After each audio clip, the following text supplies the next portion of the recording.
नमस्कार दोस्तों, स्वागत है आपका आपके YouTube channel AB Uttarakhandi classes में। आज हम पढ़ेंगे, देखिए, सार्थक शब्दों के भेद के बारे में। तो संज्ञा में सार्थक शब्द हो सकता है। सार्थक उस शब्द को कहते हैं जो बदल कर या फिर जिसका कोई दूसरा अर्थ हो, जो बदल कर लिखा जा सके या जिसका कोई दूसरा अर्थ हो। तो देखिए, संज्ञा क्रिया विशेषण, सर्वनाम, संबंध बोधक विशेषण और समुच्चय बोधक क्रिया और विस्मयादि बोधक, इन सभी के देखिए सार्थक खंड हो सकते हैं। तो चलते हैं आज इसकी महत्वपूर्ण वीडियो की तरफ को। तो देखिए, यहाँ है सबसे पहले तत्सम शब्द के प्रकार। तत्सम शब्द के प्रकार, तो दोस्तों परंपरागत तत्सम शब्द हैं और निर्मित तत्सम शब्द हैं। एक तो परंपरागत रूप वाले, एक निर्मित वाले। तो चलते हैं इन दोनों की। तो देखिए, तत्सम शब्द की परिभाषा क्या होती है। ठीक है दोस्तों, तो तत्सम शब्द की परिभाषा हमारी, तत्सम शब्द संस्कृत भाषा के वे शब्द होते हैं जिन्हें हम संस्कृत की भाषा के ज्यों का त्यों बोल देते हैं। तो देखिए, इसी प्रकार ये व्याख्या कह रहा है, तत्सम शब्द संस्कृत भाषा के दो शब्द यानी कि तत् प्लस सम से मिलकर बना है। तत् का अर्थ होता है उसके और सम का अर्थ होता है समान, यानी कि उसके समान। किसके समान? जो हमने सबसे पहले लिखा शब्द उसके समान, यानी कि संस्कृत भाषा में हमने सबसे पहले संस्कृत भाषा में शब्द लिखे तो उसी के समान क्या है आपके शब्द तत्सम शब्द कहलाते हैं। अर्थात ज्यों का त्यों। ठीक है, जैसे प्राचीन काल में लिखा था उसी शब्द को हम इस काल यानी कि वर्तमान काल में भी लिख रहे हैं, तो वो क्या है आपका तत्सम शब्द है। जिन शब्दों को संस्कृत से बिना किसी परिवर्तन के ले लिया जाता है उन्हें तत्सम शब्द कहते हैं। इनमें ध्वनि परिवर्तन नहीं होता है। हिंदी, बांग्ला, कोंकणी, मराठी, गुजराती, पंजाबी, तेलुगु, कन्नड़, मलयालम और सिंहल आदि में बहुत से शब्द संस्कृत से सीधे ले लिए गए हैं, क्योंकि इनमें कई भाषाएं संस्कृत से जन्मी हैं। यानी कि देखिए, ये भाषाई प्रकार है, यानी कि यहाँ से लेके आपका हिंदी, बांग्ला, कोंकणी, मराठी, गुजराती, ठीक है, पंजाबी, फिर तेलुगु, फिर उसके बाद कन्नड़, फिर मलयालम, फिर आपका सिंहल। इन भाषाओं का प्रयोग यानी कि इनकी शुरुआत कहाँ से हुई थी आपका दोस्तों? संस्कृत भाषा से हुई थी। तो इन्हीं में यानी कि इन्हीं भाषाओं के प्रयोग में इन शब्दों का ज्यों का त्यों डाल दिया जाता है। तो आगे चलते हैं। जैसे संस्कृत भाषा का शब्द है जैसे आपका अग्नि। ठीक है, तो अग्नि को हमने अग्नि बोल दिया। वैसी अगर आग कहेंगे तो देखिए वो आपका क्या हो जाएगा? तद्भव शब्द हो जाएगा। परंतु अगर अग्नि कहेंगे तो वो तत्सम ही रहेगा। जैसे आम्र। ठीक है, तो आम्र तत्सम है और आम तद्भव है। अमूल्य। ठीक है, अमूल्य कह दिया, ये क्या आपका संस्कृत। चंद संस्कृत। क्षेत्र, ठीक है, संस्कृत। अज्ञात संस्कृत। उसके बाद अंधकार संस्कृत। तो ये शब्द संस्कृत भाषा के शब्द हैं, इन्हें तत्सम शब्द कहते हैं। तो आगे चलते हैं। देखिए, तत्सम शब्द के प्रकार। तत्सम शब्द के दो प्रकार हैं, पहला परंपरागत, दूसरा आपका निर्मित तत्सम। परंपरागत तत्सम और निर्मित तत्सम। देखिए, परंपरागत तत्सम कौन से होते हैं? जो शब्द संस्कृत साहित्य से उपलब्ध हैं, जो शब्द संस्कृत साहित्य से उपलब्ध हैं, जिसका प्रचलन संस्कृत भाषा में है, जिसका प्रचलन क्या आपका संस्कृत भाषा में है, ऐसे शब्द को परंपरागत तत्सम शब्द कहते हैं। देखिए, परंपरागत रूप से आए हुए यानी कि जो परंपरा चलती हुई आई, उस परंपरा के आधार पर जो शब्द आए हैं उन्हें परंपरागत तत्सम शब्द कहते हैं। तो आगे निर्मित तत्सम शब्द है दूसरा। देखिए, निर्मित तत्सम शब्द उस शब्द को कहते हैं जो शब्द संस्कृत साहित्य में नहीं है, परंतु संस्कृत शब्दों के समान शब्द निर्मित कर लिए जाते हैं। यानी कि जो आपका क्या था, कहने का तात्पर्य यह है, जो आपके संस्कृत तत्सम शब्द उन शब्दों को कहते हैं जो संस्कृत साहित्य में नहीं थे। ठीक है, परंतु बाद में यानी कि मेल करके उन शब्दों को बना दिया गया है, परंतु वो शब्द भी क्या है दोस्तों? संस्कृत भाषा के ही शब्द कहलाते हैं। ठीक है, उनका प्रयोग यानी कि परंपरागत दो एक शब्दों को मिलाकर हमने क्या कर दिया? निर्मित शब्द बना दिया, नया शब्द बना दिया। निर्मित का अर्थ हुआ नया। तो आगे चलते हैं। देखिए अब दूसरा है यहाँ पे, देखिए देशज शब्द। ठीक है, तो देशज शब्द किसे कहते हैं? ठीक है, तो देशज शब्द में देखिए परिभाषा देख लेते हैं। देशज शब्द की परिभाषा देखिए, वे शब्द जिनकी उत्पत्ति के मूल पता नहीं हो, यानी कि मूल पता के बारे में, यानी कि कहाँ का वो शब्द है करके उसके बारे में पता नहीं चलता है, ऐसे शब्द देशज शब्द कहलाते हैं। ये शब्द आमतौर पर क्षेत्रीय भाषा में प्रयोग किए जाते हैं। लोटा, कटोरा, डोंगा, लोटा, कटोरा, डोंगा, डिब्बिया, खिचड़ी, खिड़की, पगड़ी, अंटा, चषक, चिड़िया, जूता, फिर उसके बाद ठेठ, फिर उसके बाद ठुमरी, तेंदुआ, पुनगी, कलाई। ठीक है, ये शब्द क्या हैं? आपके सभी शब्द आपके देशज शब्द हैं। उसके बाद देखिए, उसके बाद कह रहा है वे शब्द जो स्थानीय भाषा के शब्द होते हैं वे देश की विभिन्न बोलियों के लिए बोलियों से लिए जाते हैं। अर्थात तत्सम शब्द को छोड़कर देश की विभिन्न बोलियों से आए शब्द देशज शब्द कहलाते हैं। इन्हें आवश्यकता अनुसार प्रयोग किया जाता है और ये बाद में प्रचलन में आकर हमारी भाषा का हिस्सा बन जाते हैं। ठीक है, तो बात करें यानी कि देश के किसी भी स्थान में जो बोली जाती है उन शब्दों को अगर हम इस्तेमाल करते हैं तो वो देशज शब्द कहलाते हैं और ये शब्द हमेशा अटपटे रहते हैं। देखिए दूसरी भाषा में अगर हम बात करें तो वे शब्द जिनकी व्युत्पत्ति की जानकारी नहीं होती है, नहीं मिलती है, यानी कि बोलचाल के आधार पर स्वतः निर्मित हो जाते हैं, उसे देशज शब्द कहते हैं, उसे देशज शब्द कहते हैं। इन्हें देशी शब्द भी कहा जाता है। इन्हें क्या कहा था आपका दोस्तों? देशी शब्द, यानी कि दूसरा नाम इनका देशी शब्द होता है। जैसे पगड़ी, गाड़ी, थैला, पेट, खटखटाना आदि। देखिए दोस्तों, तो देशज शब्द की छोटा सा आपको याद रखना है कि जो भी शब्द अटपटा है, ठीक है, और जो भी शब्द अटपटा लिखा हुआ है वो क्या होता है? देशज शब्द होता है। तो आगे बढ़ते हैं।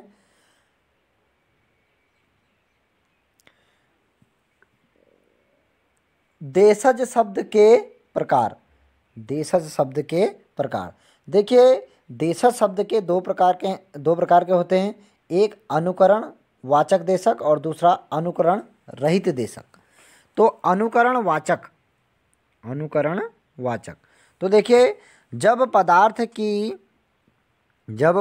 की कल्पित या वास्तविक ध्वनि को ध्यान में रखकर शब्दों का निर्माण किया जाता है तो वे अनुकरण वाचक शब्द कहलाते हैं।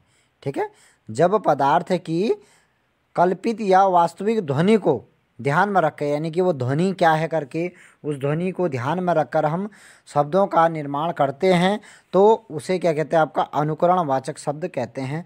जैसे खटक, टाना, खटखटाना। ठीक है, तो गड़, गड़ाना, हिनाना, कल तथा पशु, पक्षी तथा आपका क्या है? आवाज़ें। तो इसमें आती है, यानी कि ये सब क्या है आपका? इसके अंतर्गत क्या होता है आपका? कौन सा? अनुकरण वाचक देशज शब्द ये सब होते हैं। आगे बढ़ते हैं। अनुकरण रहित देशज, ये वाचक ऊपर वाले और दूसरे रहित देशज। वे शब्द जिनके निर्माण की प्रक्रिया का पता नहीं होता है उन्हें क्या कहते हैं? आपका अनुकरण रहित देशज शब्द कहते हैं। जैसे कपास, कौड़ी, बाजरा, अंगोछा, जूता, लोटा, ठर्रा, ठेस, घेवर, झंडा, मक्का इत्यादि। ये सभी शब्द ये क्या है दोस्तों? अनुकरण रहित शब्द होते हैं, यानी कि अनुकरण रहित देशज शब्द होते हैं। तो आगे बढ़ते हैं। देखिए अब पढ़ेंगे विदेशज शब्दों के बारे में। देखिए जैसे ही देशज शब्द होते हैं, ठीक है, अभी तक हमने दो चीज़ों को पढ़ा, तत्सम शब्द और आपका देशज शब्द जिन्हें तद्भव शब्द भी कहते हैं। तो देखिए तत्सम तो संस्कृत भाषा के जो का त्यों, और तद्भव का अर्थ क्या हुआ आपका, यानी कि अटपटे शब्द। कौन सा हुआ दोस्तों, अटपटे शब्द जिनका विकास, जिनके हमें पता ना चल पाए कि ये कहाँ से आया शब्द, यानी कि जो एक अटपटा शब्द हो उसे क्या कहते हैं आपका तद्भव शब्द या फिर देशज शब्द कहते हैं। तो अब हम पढ़ेंगे किसके बारे में, विदेशज शब्दों के बारे में। तो देखिए विदेशज शब्दों की जो व्याख्या है,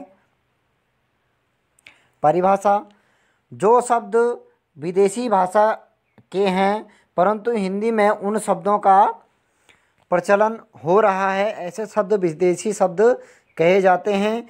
विदेशी शब्द हिंदी भाषा में इस प्रकार घुल मिल गए हैं कि उनको पहचानना मुश्किल है।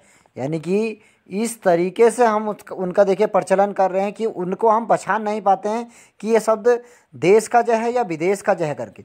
तो विदेशी जातियों के संपर्क से उनकी भाषा के बहुत से शब्द हिंदी में प्रयुक्त होने लगे हैं।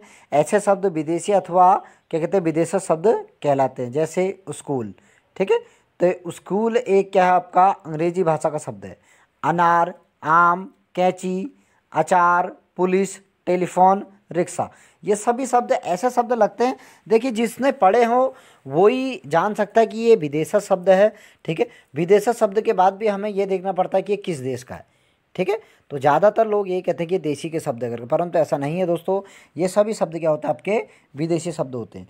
अगली दूसरे शब्दों में अगर हम बात करें, देखिए विदेशी भाषाओं से हिंदी में आए शब्दों को विदेशी शब्द कहा जाता है। इन विदेशी भाषाओं में मुख्यतः अरबी, फारसी, तुर्की, अंग्रेजी, पुर्तगाली शामिल है। ठीक है और भी चीनी भी हैं, फ्रांसीसी भी हैं। देखिए और आपका अन्य देशों के भी हैं, और परंतु इन्हीं के क्या है आपके ज़्यादातर हैं। इन्हीं यानी कि जैसे अरबी के, फारसी के, तुर्की के, अंग्रेजी के, पुर्तगाली के, इनके क्या है आपका ज़्यादातर शब्द हैं। ठीक है, तो आगे बढ़ते हैं। उदाहरण जैसे बात करें हम अंग्रेजी भाषा के शब्दों में, देखिए अंग्रेजी भाषा के शब्द एक आसान से शब्द होते हैं जो लगभग हम जिन्हें पहचान ही लेते हैं, जैसे school, pen, light, road, city, bus, train, ठीक है, कार इत्यादि। कई और होंगे देखिए। ठीक है, पर अंग्रेजी भाषा के शब्द ऐसे होते हैं दोस्तों जिन्हें हम आसानी से समझ लेते हैं, बस आपने उन्हें ध्यानपूर्वक पढ़ना है। तो आगे यानी कि चीनी शब्द, देखिए चीन से आए शब्द, दो शब्द सर्वाधिक प्रसिद्ध है, एक चाय और दूसरा लीची, और एक आपका इसमें चीनी भी होता है। चीनी शब्द भी कहाँ का है दोस्तों, आपका चीन का ही शब्द है। ये तीन शब्द चीन के महत्वपूर्ण हैं। अगला पुर्तगाल के, यानी कि पुर्तगाली लोग देखिए भारत देश में, यानी कि वास्को डी गामा 17 मई सन 1498 ईस्वी में आया था। तो उनके साथ ही कई और लोग भी आए थे, और सबसे बाद में ही पुर्तगाली यानी कि कब गए थे, सन 1961 ईस्वी में गोवा से मुक्त हुआ था पुर्तगालियों से। तो देखिए इनमें इनके जो इम्पोर्टेंट शब्द जो हैं वो यहाँ पे हैं, रुमाल, महाराज, जलेबी जो हम खाते हैं, अलमारी जिसके अंतर्गत हम वस्त्र रखते हैं, चाबी, ठीक है, अलमारी की चाबी मतलब, ठीक है, संतरा, साबुन, पपीता, बाल्टी, गमला, आलू, ठीक है, यहाँ पे अगस्त, ठीक है, अगस्त शब्द यानी कि महीने वाला अगस्त, आल्पिन जो आल्पिन होती है। और ये शब्द क्या है, ये इंपॉर्टेंट शब्द है दोस्तों, इनको ज़रूर एक जगह पर लिख लीजिए। इन्हीं में से कुछ ना कुछ ज़रूर पूछा आता है। जैसे आपने देखा होगा अलमारी शब्द बहुत बार पूछा गया है। ठीक है, उसी प्रकार से अगर हम बात करें तो देखिए आल्पिन शब्द बहुत बार पूछा आता है। ठीक है, अलमारी और आल्पिन को तो हमेशा ही याद रखना है। ठीक है, ये दो शब्द ऐसे हैं जो कभी भी आ सकते हैं पुर्तगाली। ठीक है, अगला है देखिए अरबी शब्द। अगला हमारा है अरबी शब्द, यानी कि अरबवासी जो आए थे उसके द्वारा आए गए शब्द। देखिए औरत, अदालत, कानून, कुर्सी, कीमत, गरीब, तारीख, जुर्माना, जिला, शादी, सुबह, हुक्म, हिसाब, ये शब्द हैं। इसमें देखिए सबसे ज़्यादा प्रसिद्ध शब्द अदालत है, ठीक है, और दूसरे में कुर्सी, ठीक है। अदालत और कुर्सी शब्द के बहुत बार पूछे गए हैं, और क्या पता आने वाले टाइम में इन शब्दों को भी पूछ ले। तो आगे बढ़ते हैं, देखिए फारसी शब्दों के बारे में। तो अब आती है बारी किसकी दोस्तों, फारसी शब्दों की।